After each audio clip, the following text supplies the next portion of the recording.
ពេលនេះនៅក្នុងក្រុងនៅសល់កងទ័ពប្រមាណអ្នកទៀតពួកយើងនាំមកពីប៉ុននេះតែភេកច្រើនសុទ្ធតែជាជួនស្បៀងចេញពីក្រុងអស់ហើយពេលនេះនៅមិនដល់1000នាក់ទេពួកយើងឆាប់ចាក់ចេញពីទីនេះទៅស៊ឺម៉ាអ៊ីប្រកាសជាលើកទ័ពសេះដេញទៅពួកយើងមិននឹងរត់លឿនជាងសេះគេទៅលោកអប្រាយជីងចាន់ក្រុងមិនបាន3ធឿទេទីហ៊ានក៏មិនដល់1000នាក់ដែរពួកយើងពិបាកការពារណា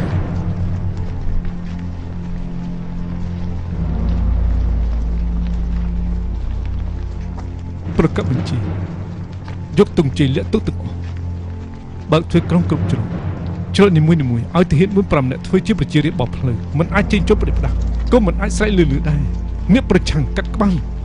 លោកអប្រាយឯណាពិនបុរាណខ្ញុំនៅលើរទេះឆាប់ទៅយកភ្លាមមកបាន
ដូចជាក្រុងទទេមែន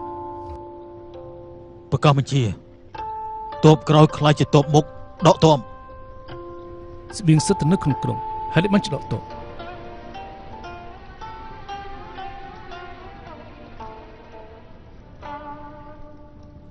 ជូគឺលៀងបង្កប់បន្ទាក់នៅក្នុងក្រុងហ៎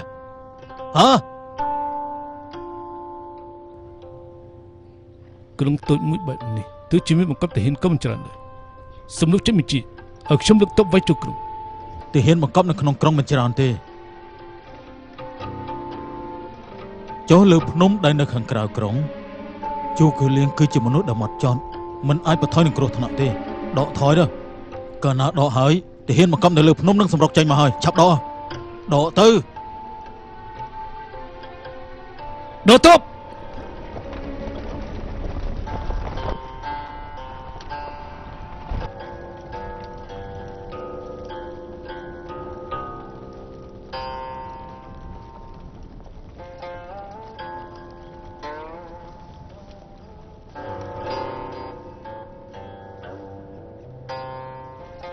លោកអប្រាយស៊ឺម៉ាអ៊ីដកតបទៅវិញហើយ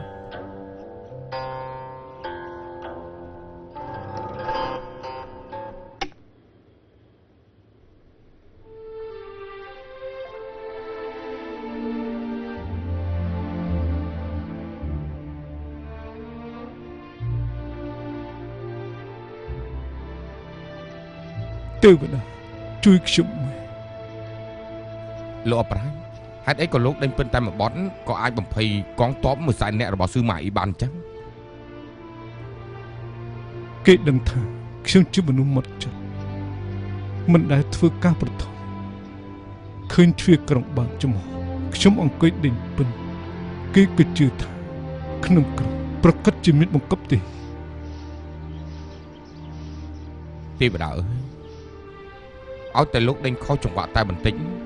ពួកគេប្រកាសជាសម្រុកចូលមកឆាយក្រុងនេះនឹងទៅផ្ទៃរៀបហើយស៊ឺម៉ាអ៊ីពិតជាអ្នកចេះស្ដាប់ភ្លេងមែនអ្នកចេះស្ដាប់ភ្លេងបើខ្ញុំជាស៊ឺម៉ាអ៊ី